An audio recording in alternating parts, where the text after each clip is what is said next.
नमस्कार, मेरे YouTube channel पर आपका स्वागत है। आज हम कक्षा 10वीं के तुलसीदास पाठ 2 का अध्ययन करेंगे। तो चलिए शुरू करते हैं। सबसे पहले हम जानते हैं तुलसीदास जी का जीवन परिचय। तुलसीदास जी का जन्म उत्तर प्रदेश के बांदा जिले के राजापुर गांव में संवत 1589 में हुआ। इनके पिता का नाम आत्माराम था, जो एक सरयू पार्य ब्राह्मण थे। इनकी माता का नाम हुलसी था। कहा जाता है कि तुलसीदास जी अभुक्त मूल नक्षत्र में पैदा हुए। जन्म लेते ही इनकी अवस्था 5 वर्ष के बालक के समान थी। मुंह में दांत भी निकले हुए थे। भय की आशंका के चलते माता पिता ने इन्हें त्याग दिया तथा मुनिया नामक दासी को दे दिया, जिन्होंने इनका पालन पोषण किया। इनका बाल्यकाल कष्टपूर्ण बीता। कवितावली में ये लिखते हैं, मात पिता जग जायत जो, विधि हो न लिखियो कछु भाल बलाई। इनके गुरु का नाम नरहरिदास बताया जाता है। इनकी पत्नी रत्नावली विदुषी थी, किंतु किसी कारणवश वैवाहिक जीवन अधिक समय तक न चल सका। इन्होंने गृह त्याग कर दिया और घूमते घूमते अयोध्या पहुंच गए। वहीं पर संवत 1631 में इन्होंने रामचरितमानस की रचना की। बाद में ये काशी आकर रहने लगे। जीवन के अंतिम दिनों में पीड़ा शांति के लिए इन्होंने हनुमान की स्तुति में हनुमान बाहुक नामक प्रसिद्ध रचना लिखी। इनकी मृत्यु के संबंध में निम्नलिखित दोहा है, वो प्रसिद्ध है कि संवत 1680 गंग के तीर, श्रावण शुक्ला सप्तमी, तुलसी तजो शरीर। यानी संवत 1680 में और इसी गंगा नदी के किनारे पर श्रावण शुक्ला सप्तमी को इन्होंने अपने शरीर का त्याग कर दिया।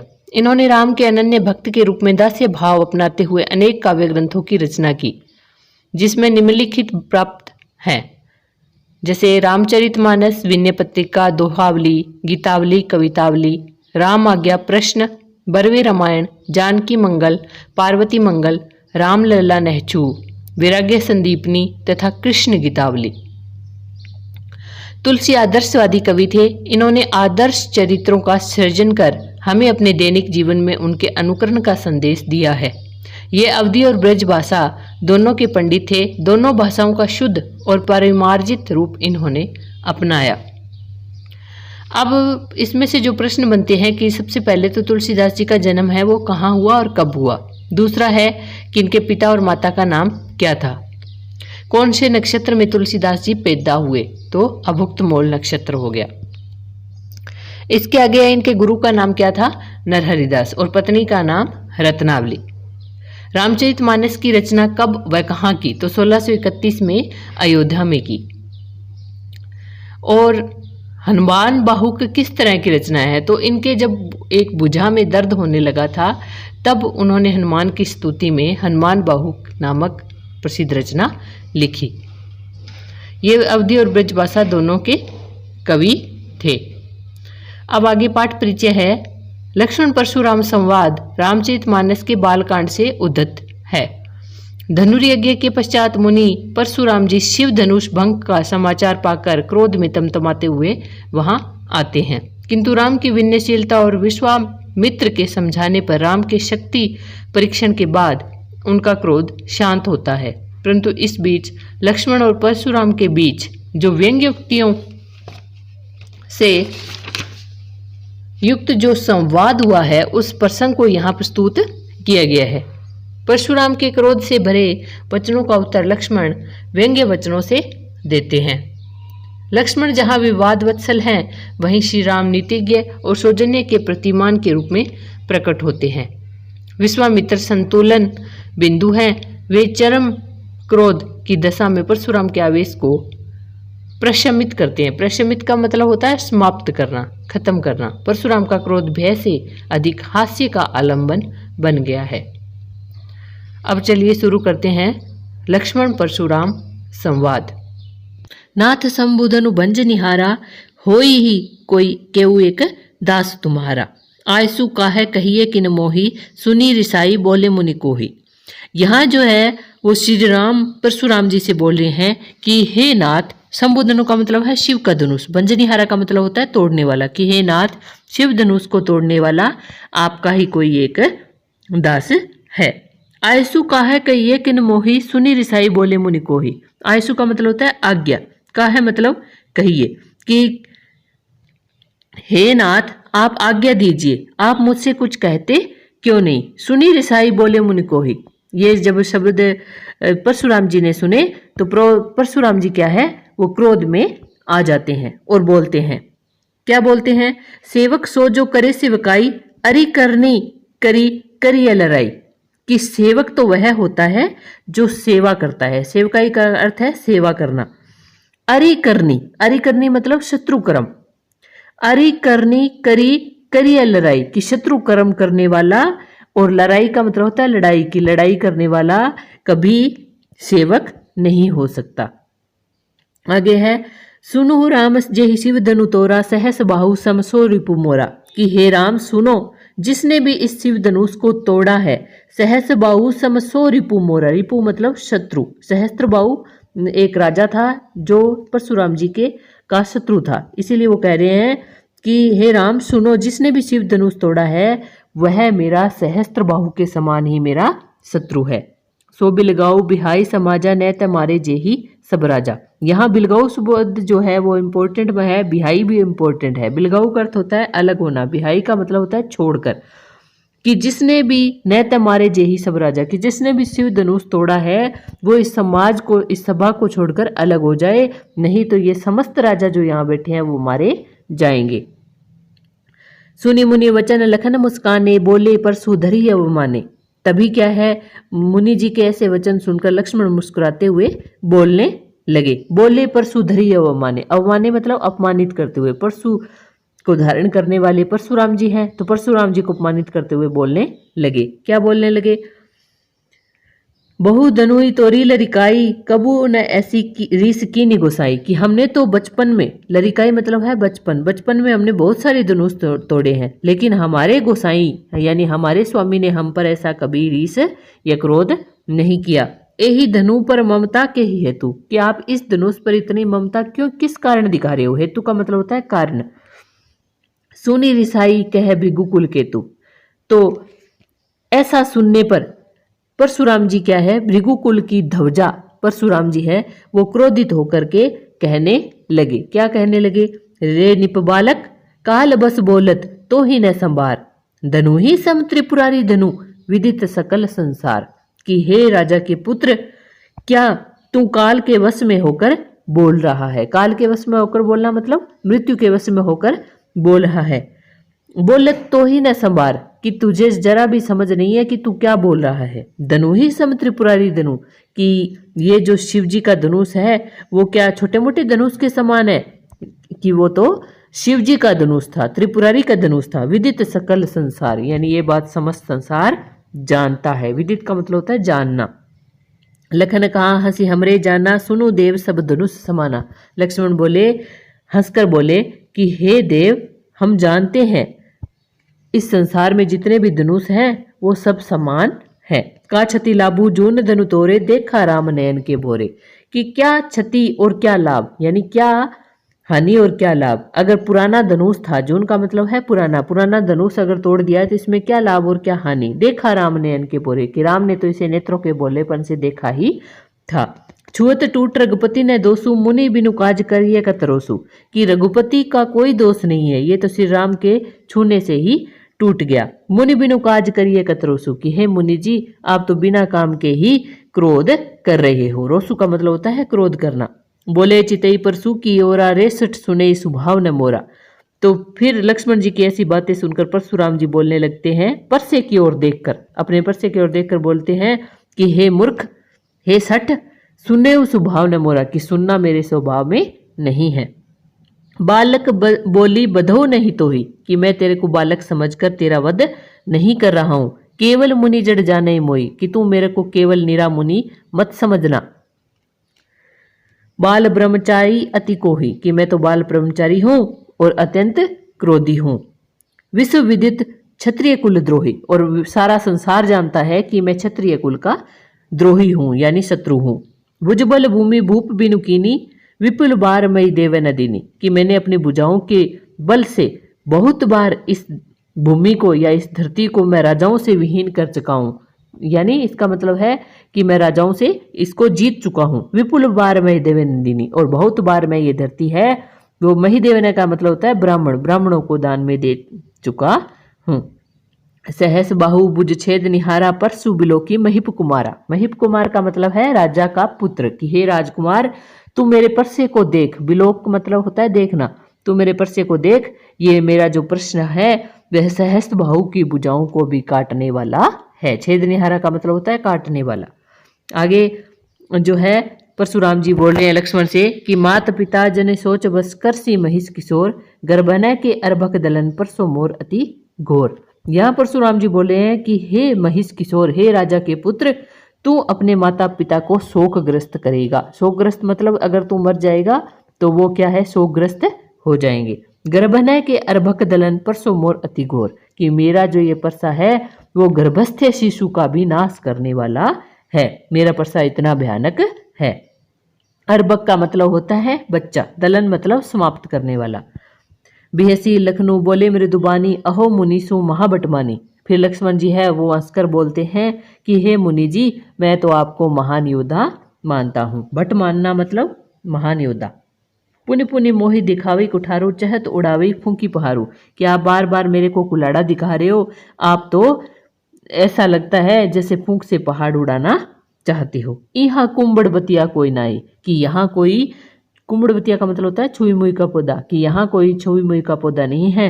जे तर्जनी देखी डर जाही, जो आपकी तर्जनी उंगली देख करके मुरझा जाएगा, डर जाएगा। यानी छुई मुई का पौधा रहता है जो उंगली दिखाने से मुरझा जाता है। देखी कुठारू सरासन बाना में चुकाहा सहित विमाना, कि मैंने आपका कुलाड़ा, आपका सरासन का मतलब होता है धनुष, और बाण का, बाना का मतलब बाण, कि मैंने आपके धनुष, आपका कुलाड़ा और आपका बाण सब कुछ देखकर मैंने जो कुछ भी कहा है अभिमान सहित कहा है। बिगु सूत समुझी जनेऊ बिलोकी, कि मैंने तो आपको जनेऊ देख करके, बिलोकी मतलब देख करके, आपका जनेऊ देख करके और आपको भृगु जी का पुत्र समझ करके जो कछु कहूँ सऊ रीस रोक की, जो कुछ भी मैंने आपसे कहा है उसको आप रीस रोक करके, क्रोध रोक करके सहन कीजिए। सुर महिसुर हरिजन अरुगाई हमरे कुल इन्हें पैना सुराई, कि हमारे यहाँ पर देवता ब्राह्मण हरिजन यानी हरि भक्त इन पर और गाय इन पर हमारे यहाँ पर वीरता नहीं दिखाई जाती। यानी लक्ष्मण जी कह रहे हैं कि देवता ब्राह्मण और हरि भक्त यानी और गाय इन पर हमारे यहाँ वीरता नहीं दिखाई जाती। बदे पापू अपकीर्ति हारे मारत हूँ पर ये तुम्हारे, कि अगर मैं आपका वध करता हूँ, लक्ष्मण जी बोले हैं कि अगर आपका वध करता हूँ तो मुझे पाप लगेगा। क्यों? क्योंकि आप ब्राह्मण हो, और अगर मैं आपसे हार जाता हूँ तो मेरे को अपकीर्ति अपयश मिलेगा कि एक सूर्यवंशी एक ब्राह्मण से हार गया। मारत हूँ पर ये तुम्हारी, कि आप मुझे मार दीजिए, मैं आपके चरणों में गिरता हूँ। कोटि कुलिस संवचनु तुम्हारा व्यर्थ धरू धनुबान कुठारा, कि आपके जो ये वचन हैं वो तो करोड़ों वज्रों के समान है। लक्ष्मण जी बोले हैं परशुराम जी से कि आपके जो ये वचन हैं वो करोड़ों वज्रों के समान है। कुलिस का मतलब होता है वज्र। व्यर्थ धरू धनुबान कुठारा, आपने तो व्यर्थ में ही धनुष बाण और कुलाड़ा धारण कर रखा है। जो बिलो की अनुचित कहूँ क्षमो मां मुनि धीर, लक्ष्मण जी कह रहे हैं आपको देख करके अगर मैंने कुछ अनुचित कहा है तो हे महामुनि आप मुझे धैर्य धारण करके क्षमा करें। सुनी सरोस भृगुवंश मणि बोले गिरा गंभीर, जब ऐसी लक्ष्मण जी की बातें सुनते हैं तो भृगुवंश के मणि परशुराम जी है वो गंभीर वाणी के साथ बोलने, क्रोध के साथ बोलने लगते हैं। क्या बोलते हैं? कौशिक सुनो मंद यह बालकु, कि हे विश्वामित्र, कौशिक का मतलब है विश्वामित्र, कि हे विश्वामित्र सुनो यह बालक मंद बुद्धि का है। कुटिल काल बस निज कुल घालकु, कि यह कुटिल बुद्धि का बालक अपने ही कुल का नाश करने वाला है। घालकु का मतलब है नाश करने वाला, निज कुल मतलब अपने कुल का। आगे है भानु वंश राकेश कलंकु, ये तो सूर्य वंश पर चंद्रमा के समान कलंक है। ये परशुराम जी लक्ष्मण के लिए कह रहे हैं। निपट निरंकुशो अबधु असंकु, कि यह तो निरंकुश, बुद्धिहीन और शंका रहित है। काल कवलु होय छन माही, कहु पुकारी खोरी मोही नाही, कि हे परशुराम ये थोड़े ही समय में, क्षण में ही काल का ग्रास हो जाएगा। कवलु मतलब होता है निवाला, कि ये तो काल का ग्रास हो जाएगा। कहु पुकारी खोरी मोही नाई, कि हे परशुराम जी मैं आपको पुकार करके कह रहा हूं, फिर कोई मुझे दोष मत देना। खोरी का अर्थ है दोष देना। तुमो हटकऊ जो च उबारा, कही प्रतापो बलु रोष हमारा, कि तुमने हट किया तो मैंने इसको छोड़ दिया। चह उबारा यानी उबार दिया, इसको छोड़ दिया। कही प्रतापो बल रोष हमारा, तुम इससे मेरा प्रताप, मेरा बल और मेरा क्रोध इसको बताओ। लखन कहू मुनि सूजस तुम्हारा, तुम्हें अछत को बर नहीं पारा। फिर लक्ष्मण जी फिर बोलने लगते हैं और बोलते हैं कि हे महामुनि, आपके सूयस का वर्णन आपसे अच्छा कौन कर सकता है। अछत का मतलब है अच्छा, बरने मतलब वर्णन करना। अपने मुँह तुम आपनी करनी, बार अनेक भांति बहुबरनी, कि आपने अपनी बड़ाई बहुत अपने आप की है। बार अनेक भांति बहुबरनी, और बहुत बार आप अपनी बड़ाई है वो अनेक प्रकार से कर चुके हैं। नहीं संतोषु तब पुण्य क चुकाऊ, अगर अभी भी आपको संतोष नहीं मिला है तो फिर से कुछ कह दीजिए। जनी रीस रोकी दुसह दुसहु, कि आप रीस रोक कर, क्रोध रोक करके ऐसा असहनीय दुख सहन मत कीजिए। यानी आपको अगर अपनी बड़ाई करनी है तो आप खुद कर दीजिए। आगे है वीर व्रति तुम धीर अछोबा, गारी देत न पाओ शोभा। ये लक्ष्मण जी परशुराम जी से कहते हैं कि आप तो वीर व्रति हो, यानी वीर व्रत को धारण करने वाले हो, आपको धैर्य शोभा नहीं देता। धीर अछोभा, धैर्य आपको शोभा नहीं देता। गारी देत न पाओ शोभा, और आप गाली देते हुए भी शोभा नहीं देते हैं।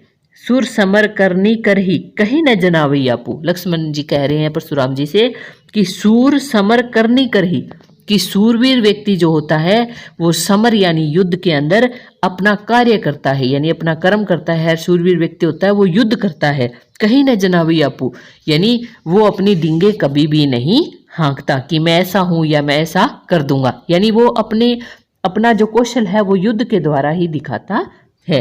विद्यमान रणपाई रिपु कायर कथी प्रतापु, कि युद्ध क्षेत्र में शत्रु जो होता है, शत्रु को सामने देखकर कायर व्यक्ति होता है वही अपने प्रताप की डींगे हाँकता है। यानी जो कायर होता है वही अपनी बड़ाई करता है, वीर व्यक्ति अपने प्रताप की डींगे नहीं हाँकता। तुम तो काल हाँक जनु लावा, बार बार मोहि लागे बुलावा। फिर परशुराम जी फिर बोलने लगते हैं और बोलते हैं कि हे मूर्ख, तुझे तो काल हाँक कर यहाँ ले आया है, यानी मृत्यु ही तेरे को यहाँ बुलाकर लाई है। बार बार मोहि लागे बुलावा, और तू बार बार मेरे को बुला रहा है। सुनत लखन के वचन कठोरा, परसु सुधारी धरेऊ कर घोरा। यानी जब लक्ष्मण के ऐसे वचन सुने तो परशुराम जी है वो लक्ष्मण जी के कठोर वचन सुनकर परशुराम जी अपने परसे को अच्छे से हाथ में पकड़ लेते हैं। और अब जनी देऊ दोसु मोहि लोगु, कटुबादी बालक बद जोगु। फिर परशुराम जी बोलते हैं कि अब का अगर कोई मेरे को दोष देगा तो मुझे दोष मत देना, क्योंकि यह बालक कटुबादी है, यानी कटु वचन बोलने वाला है, और यह बालक वध के योग्य है। बाल बिलोकी बहुत में बांचा, अब यहू मरनिहार बासांचा, कि मैंने इसको बालक समझकर, बिलोक कर मतलब देख करके, इसको बार बार मैं बचाता रहा। बांचा मतलब बचाना। अब यह मारनहार बासांचा, अब तो ये सच में मरने योग्य है। कौशिक कहा क्षमिया अपराधु। फिर कौशिक जो है विश्वामित्र के लिए आया है, तो विश्वामित्र जी बोलते हैं कि हे महामुनि, आप इसके अपराध को क्षमा करें। बाल दोष गुण गनहि न साधु, कि बालक के दोष को कभी साधु लोग नहीं गिनते। खर कुठार में अकुरुण को ही, आगे अपराधी गुरुद्रोही।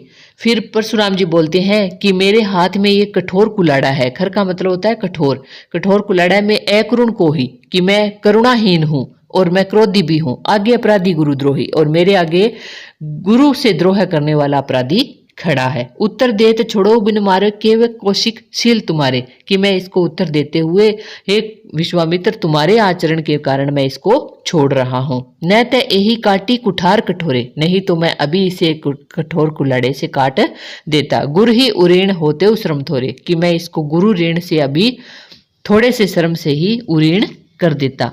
गादी सुनु कह हृदय हंसी मुनि हरियई सूझ। फिर जो विश्वामित्र जी है, गादी सुनु कहा गया है विश्वामित्र को कि विश्वामित्र जी है वो हृदय में हंसने लगते हैं कि मुनि जी को तो चारों ओर हरियई, हरियई मतलब हरा ही हरा सूझ रहा है। ऐ मैं खांड न ऊख में अजहु न बूझ अजू अबूझ। यानी वो सोच रहे हैं मन में कि परशुराम जी को तो यहाँ अय मैं खांड न ऊख में, कि परशुराम जी के समझ में नहीं आ रहा है कि यहाँ जो खांड है, खांड का मतलब यहाँ दो अर्थ है, एक चीनी से और दूसरा अर्थ है यहाँ तलवार से, कि यहाँ जो है वो गन्ने से बनी खांड नहीं बल्कि लोहे से बनी तलवार खड़ी है। अजो न बूझ अबूझ, यानी वो इस बात को अभी तक नहीं जानते हैं। ये बात कही गई है। अय में खांड किसको कहा गया है? लक्ष्मण और राम को। कयु लखन मुनिशील तुम्हारा को नहीं जानत विदित संसारा।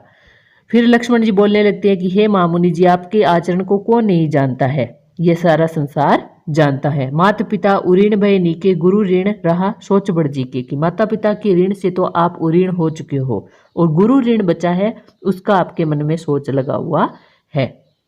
सो जनु हमरे माथे काढ़ा, कि वो आप हमारे माथे से निकालना चाहते हो, यानी हमसे लेना चाहते हो। दिन चली गए ब्याज बढ़ बाटा, और दिन भी चले जा रहे हैं और ब्याज भी बढ़ता जा रहा है। अब आनी वेवहरिया बोली कि आप ऐसा करो, कोई बही खाते वाले को आप ले आओ और तुरंत देऊं मैं थैली खोली, कि मैं आपका ऋण जो है अभी थैली खोल करके चुका दूंगा।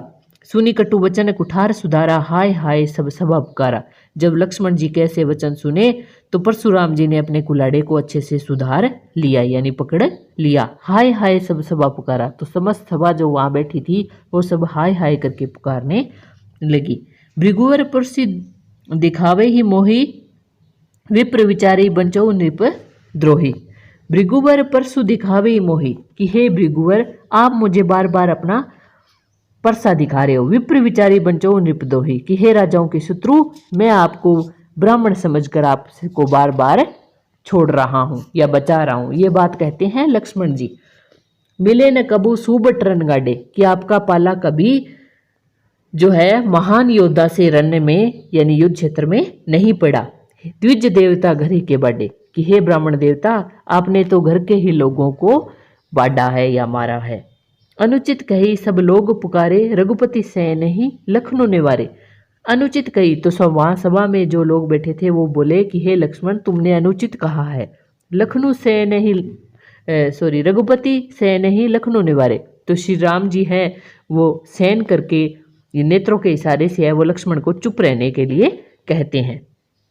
लखन उत्तर आहुति सरिस भृगुवर कोप किशानु, कि लक्ष्मण के जो उत्तर थे वो आहुति का काम कर रहे थे और भृगुवर यानी परशुराम जी का क्रोध था वो आग का काम कर रहा था। यानी जैसे जो आग होती है, हवन होती है, उसमें घी डालते हैं तो वो ज्वाला है वो बढ़ जाती है, ठीक उसी प्रकार से जो परशुराम जी का क्रोध है उसमें लक्ष्मण जी के उत्तर है वो आहुति का काम कर रहे थे। बढ़त देखी जल सम वचन बोले रघुकुल भानु, और जब इस आग को, इस क्रोध को, परशुराम जी के क्रोध को बढ़ता देख करके जल के समान शीतल वचन है वो बोलने लगे। कौन बोलने लगे? रघुकुल भानु, यानी श्री रघुकुल के सूर्य श्री राम है वो जल के समान शीतल वचन बोलने लगे। अब इसमें जो प्रश्न आते हैं वो इस प्रकार से आते हैं कि यह कथन किसने किससे कहा है।